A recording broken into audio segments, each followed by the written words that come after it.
So I'm going to talk to you about, dream teams and a lot of things that I've thought about in managing teams. But before of everything, I would like to start telling you a little bit about myself. And rather than telling you companies I've worked at, or Tom has already done that for me, or places I've been, I want to tell you a couple of things I've learned during my journey. And bear with me, it may seem a bit random, but you will see there is a common theme behind them. So I was born in Argentina just a while ago. And in the first move of my life from a country to another, I moved to Madrid when I was 3, I've learned that even two countries may speak exactly the same language. They may have a complete different view of the world, depending on where they are geographically or the history. When in my uni years I moved to Rome, I learned that you can have even up to 5 jobs just to pay the rent of your room. And that you may end up loving a job that doesn't have anything to do at all with what you studied or what you thought you were going to be. Then I moved to London, and I had my first job in translation and cross-cultural checks and insights. And I learned, curiously, that there are super warm Norwegians and super cold Brazilians. They are Italians that are zero passionate and do not like to cook. And it may be shocking, but not all Japanese follow Marie Kondo. Then I went to Mexico. And Mexico taught me something very curious. And I learned during a project, which was a bit shocking, that it's in Spanish, when we say ahora, means right now. But in Mexican, when you say ahorita, it's from tomorrow into 3 weeks. Yeah, and then I moved to New York. And I learned that sometimes you may not want to achieve as much as possible, but you may want to get as far as your career can take you. And then you can see on the line, I had my first kid, and I stopped learning for a bit because sleep deprivation is quite tough. And in 2019, I got an offer to join a very, very interesting project and move back to Madrid. Today I'm at Berlin doing this. I'm super hyped, so my line goes like... And what I learned in Madrid was that if you actually cook the best team you can, with cups and cups of confidence, and some spoons of passion, you can turn around every situation you can think of. So I don't know how much you may know about El Corte Inglés. El Corte Inglés is a retail company. It has around 80 years old. It sells own brands and third-party brands. It has 15 different companies within the group: finance, retail, insurance, you name it. It's the 3rd biggest company in Spain, so it's also one of the biggest advertising clients. And our production team cooks around 1.5 million assets a year across all kinds of channels. We do from huge campaigns with international celebrities and directors to super simple executions, but in 13,000 different formats, just for one campaign. So when I joined this company, I thought, okay, this amount of production, they must have powerhouse production, right? So I go the first day to visit our e-com studio, and we live in a basement. In a parking that was converted in a basement, and it feels like a bunker. Okay, 40 people, in-house team, bored, unmotivated, had been doing exactly the same pictures, exactly in the same way, exactly with the same teams for 6 years. No technology at all. Everything was manual, everything was Excel files. Zero historical data and zero visibility on samples arrivals. And we do 100,000 samples a year. So Yeah, I freaked out a bit. I went home and I said, what did I do? But in the past, I've built from scratch. When I moved to Mexico, there was nothing. So I built, no client, no office, no nothing, and I built it up. But it was different. The client, the office, and the team had been there for many, many years before my arrival. So there was a lot of history. It was very complex. And I believe that when our brain thinks that the situation is complex, it translates that therefore the solution has to be complex. No. Actually, it's totally the opposite. I told you there was a common theme behind my life experience. And that common theme is that every time I changed job, I changed country, I changed team, I had to challenge everything I have learned. I have to think in a different way. I have to open my heart and my mind as to things were different and people were coming from different places. And my conclusion is that actually simplicity should be our golden rule. So today, what I'm going to talk to you a bit is the evolution of our e-com team and how to make things simple. So I'm happy to share with you 3 mantras I have and that I work with, and how, from very simple initiatives, we managed to move from a very, very complex starting point. You all know it. The best thing you have, the most important thing, is your team. And team is the magic word, but it's with and without the work. I'm sure you guys have seen this slide many times, and there's much more to it that I'm going to talk about. But for me, it's very, very visual. When we talk about cooperation, we talk about roles and responsibilities, and what comes first, and what goes second, and what should we do. But we are missing something that I think is vital, and that the collaboration picture shows us. It's that central thing, that small circle, that makes sense of everything. Being a team has much more to it than roles and responsibilities. It has to do with our feelings. It has to do to something that it's common, a goal, an anchor. If we want the secret glue to work, to do its magic, we need that. And that is always going to be emotional. That's always going to be, as a team, we can beat all our previous records. We can do something that nobody else has done. We can prove our skills. We can be the best team that this company has had. If you get that, you are on the right path. But also, being a team does not mean we all have to be in every call, in every briefing, in every email chain, in every KPIs report. No, it means we have to have the perfect dance. We have to know how we are synchronized with all the elements in the team and ourselves in order to have that race where you are running and someone is coming from behind and it's taking the baton and it's running and it's not turning their heads. What it meant for us, how we started changing things. We added a creative team that helped us do style guides and guidelines, and of course, improving the quality of our work. We grew our external roster of productions from 5 to 280, and we mixed those freelancers with our internal team.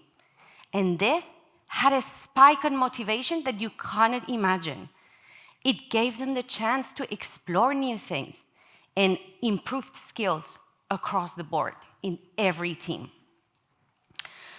We also rotate the team within the sets, because the guy that had been doing home for 6 years. And he loved to explore other things. He loved to do fashion. He loved to put his brain into different things. From 40, we moved to 20. And from 20, we moved to 30. And from 30, now we're moving to 54. Because we evaluated all the roles in our team. And we found people that could add value, that were profiles that we never thought about. It was about Digitex. It was about people that knows a lot about illumination or any other kind of thing. Second mantra, don't fear the machines. The machines are coming, yes, but the machines are here to learn from us. And maybe someday they will kill us when they know as much as we know. But okay, I think that's other topic for another session, right? So I love this morning when Joe said, it's not the man versus the machine. But I didn't heard it before, so I'm still with the man and the machine.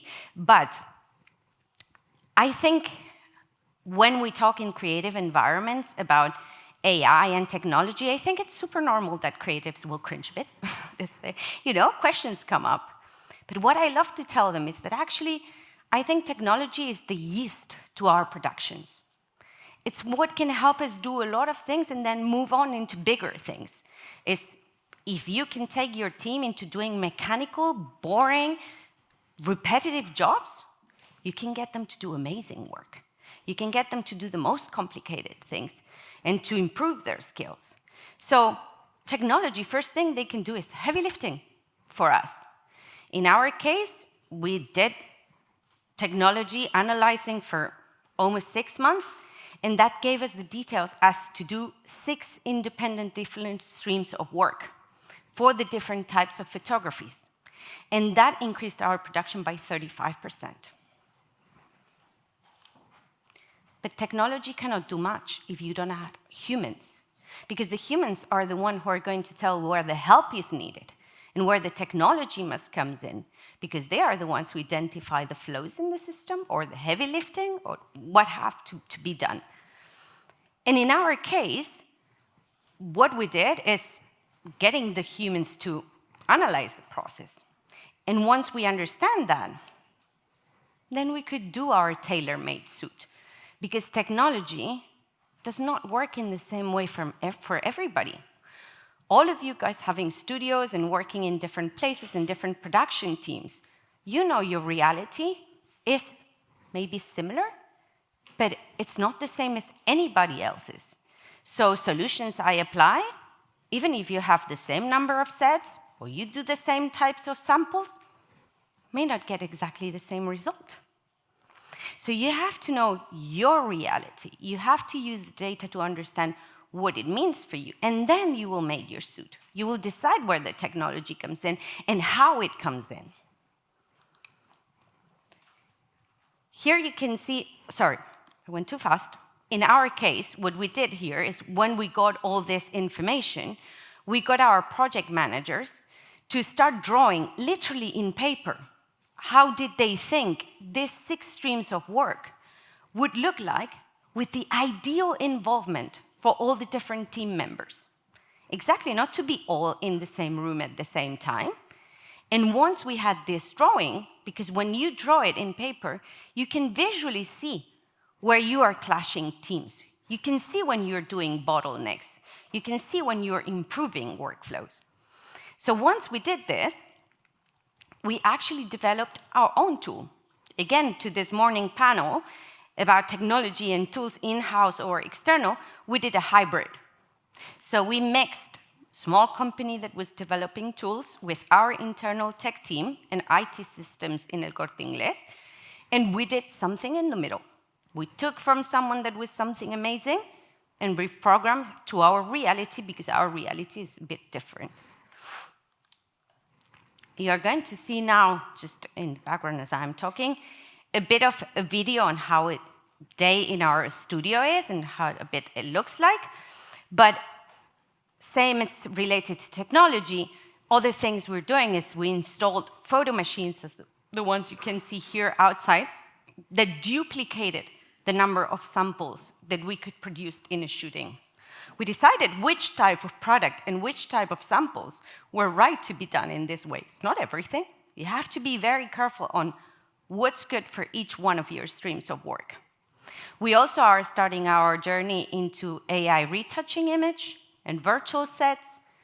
We made all our sets working for any category of pictures, so we don't have any technical restrictions. And if we have higher volumes on certain types of products, we can increase our sets in doing that, and we're not linked to this set only does model, and this set only does white background.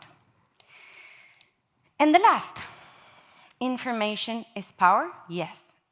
Data should always be the backbone of your operations. Why? Because if you have the same case as we had, you do not have any visibility, you do not have historical data, how do you build? There's no way you can build. There's like just blind room in front of you. So what we did, we started analyzing backwards. Since we had the project managers, we started gathering any sort of information possible. It was actually funny because it was completely random and what we were measuring and how, but it was just get everything you can. And then we start analyzing 4 months by 4 months backwards and saying, okay, looking at this information, I can take these conclusions. Next 4 months, I'll do the same. And I'll see if the data and my conclusions and my hypothesis track to what I was saying. Maybe not. Maybe there's a spike of production. Maybe there's a lot of samples coming in. And that helped us polish backwards too, until we got to 1 year, which can be kind of a cycle where you can start projecting or forecasting or thinking you know your business. Sometimes it doesn't even work like that, but it's a way of trying. As I said before, each operation is completely different. And you may not have the case I have. You may have a different case where you have a lot of data and a lot of historical and something that it's a base for you to build on.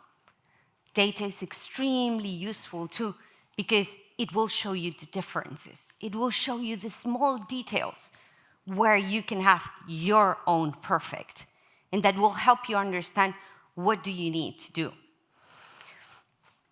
For us, these small details, everything that was different from everybody else, helped us actually develop a process where we are 6 different teams physically located in different offices that have to communicate through this process. And we managed to reduce our timing from shoot to web publication from 3 weeks to 10 days. Why? Because we eliminated all the duplications, the handsovers, the amount of time that just someone was spending telling someone else how to get to the next step.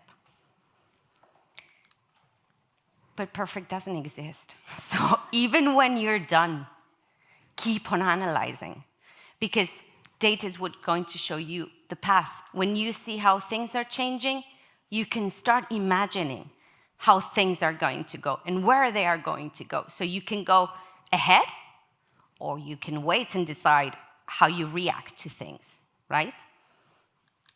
And something super important. My team hates me in some cases because I love numbers and I love data. Because, guys, data, facts, numbers is what bulletproofs your story. When you have data, you can go to a CFO and you can say, leave me alone. I've managed to reduce the cost of the picture production, and I'm still doing it right. You can go to your creative partners, your design partners, and you say, I did this amazing job, and I did it with this amazing technology. And you can do your business partner or your marketing team, and you can say, you know what? I reduced the cost. I have your web with pictures as soon as possible, so I'm converting into a much bigger possibility of selling, and I'm doing it great from a quality perspective. So that is imbattable, guys. That's where you can say, give me money, because I'm doing it right, yeah? Which I think is the biggest thing to do. For us, just in 4 years, and think that in between we had 2 years of pandemic, we went from 60,000 pictures a year to 360,000. And from 7 sets to 18 sets. And the increase of budget was less than 20%. Which means you can do everything you want. You just need to figure out how the pieces of the puzzle have to be put. But even more important, guys, because I think this is all great, but the quality is what's the layer that actually puts the cherry on top. we went from this to this, from this to this, and from this, which I think is the most dramatic part, to this. So, dream team. Actually, there's no, if you were here to try to listen to a key ingredient or secret ingredient, there's not. But I really think that if you're a good leader, to get to a big dream team, what you have to be able is to make your team dream. Thank you very much.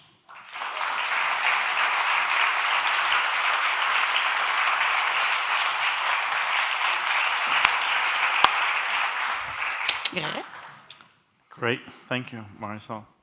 If I'd known you were born in Argentina, I would have been singing "Don't Cry for Me" when you were walking on. But unfortunately, I don't know before now. Good, cool. We have a lot of questions for you, Marysol. Okay. Yeah. Should we? Sure, let's go for it. Let's go for it. Should we try to take it from the top? Absolutely. What is your process for learning and motivating teams from a different culture? Yes, exactly. Okay. For me, it may sound a little bit cheesy or naive, but I think the best thing when you're approaching different cultures or different teams is to open your heart. To open your heart and open your brain. And try to be, what I've tried to train myself as much as possible, try to get all your judgment into a cupboard. And try to think that you don't know anything about the world.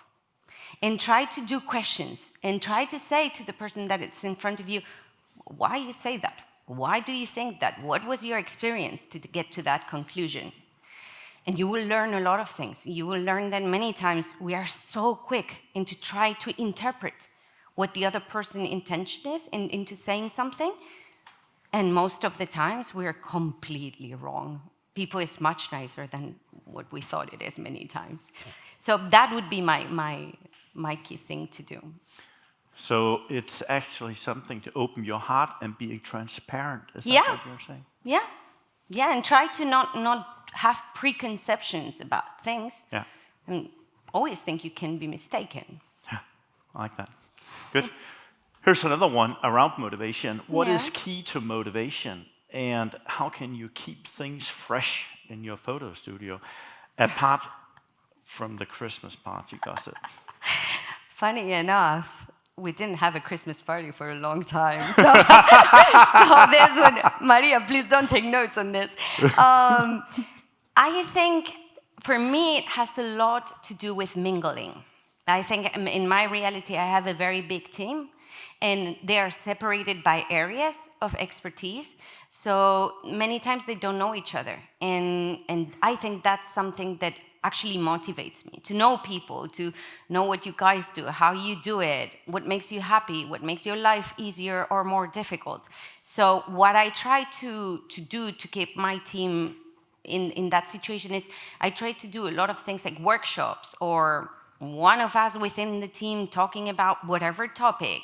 Like, for example, the audiovisual team, they do on Fridays, every Friday, they do a matinee, which for 30 minutes, any people within the team can bring whatever they want, from visual to picture to sound to music, and they just expose it and they explain to the team why did they brought it, why did they think that was an interesting thing to share.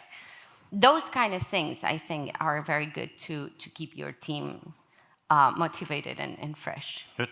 May I ask a follow-up question to that? Of During course. COVID, right? Yeah. This is also the next question. What's the right way to manage remote teams, and how do you motivate them to tap into their maximum capacity without micromanaging them? That's a pretty good question, right? It is. Also because it is super good. During COVID, regardless or if we actually wanted it or not, all of us were all of a sudden handling remote teams. Yeah.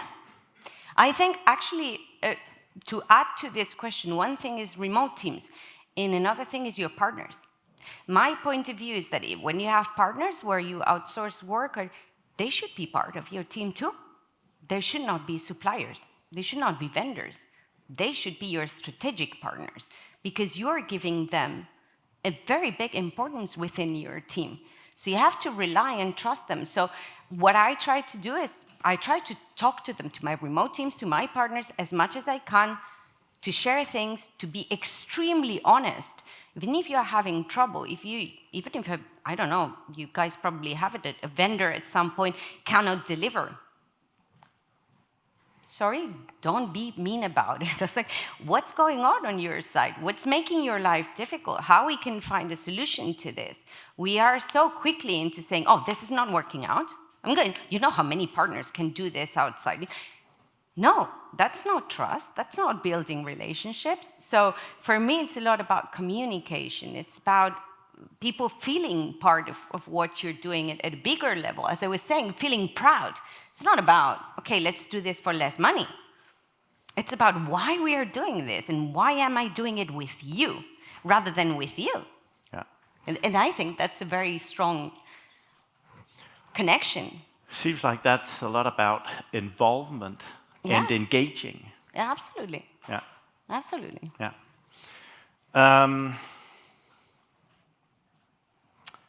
What are your 3 biggest group activities, if you have 3 you could think of, that you and your team enjoy doing to keep relationships tip-top? That's difficult.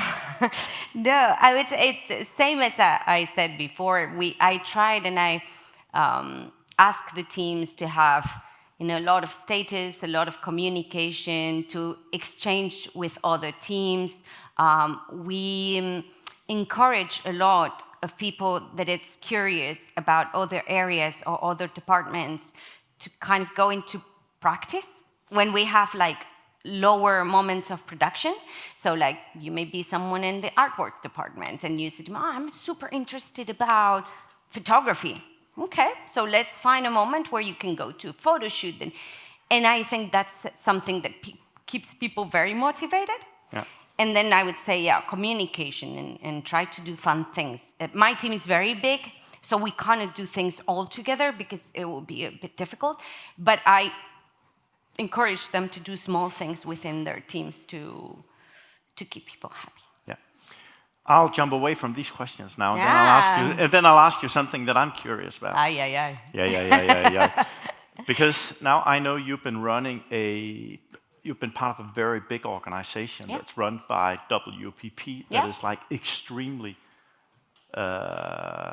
US and very, very corporate and a lot of red tape. Yeah. And now you're back in Spain and you're running basically a family-owned, huge business in Spain. How does those 2 situations, how do they differ, in terms of the ability that you have to build a team and to motivate the teams and to I think, as we were talking before, my journey within the WPP company was start where it was very small. It was a startup, so I was able to be part of that journey and build from scratch. And where I felt that I was getting to the point that I was not able to make any more differences because we were very big, we were very money-oriented, and it was different mindset. I started thinking, that's not somewhere I'm adding value. So I would like to change. I would like to find something different. And it's true that El Corte Inglés is very established and has its process. But when I was recruited, it was a lot about changing the status quo. So for me, it was a marvelous opportunity to say, okay, I can get into something that is difficult, but it's so big, and I'm able to rewrite the story and do different things. And for me, I think you can get it from this talk, but what I love most about everything is people. I think people is what makes my job and my day-to-day an amazing job. So it is tough to find a team that it's not motivated or they do not see much the light.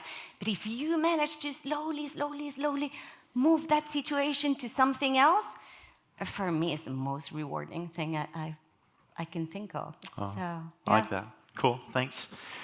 I'm going to ask you that top question here. Okay. Regarding your focus on KPIs and numbers, how do you motivate your creative dream team to dream about KPIs and numbers. I have because I think to most creative teams, KPIs and numbers doesn't sound like a dream, but a nightmare. But I have a very good sentence that once the finance director said to me, I think that's kind of a very good expression for it. I tell my creatives, and I tell all of you, that profit will make you free. If you get to the green side of things, you can ask for whatever you want. If you get to that point where you are either doing money or paying for your team, or because there's many realities, then you can go and do the argument that you want new machines, that you want new computers, that you want more team members. No, but no finance team is able to argue back that you do not deserve the money. So for me, is that if they get to understand that, then they can come to me and ask for all the money they want. Good. Or all the celebrities they want. There are a lot, which are a lot. Good. Yeah? Perfect. Thank you, Marysol. You were you guys. You were the raisin of the day. Thank you. Good.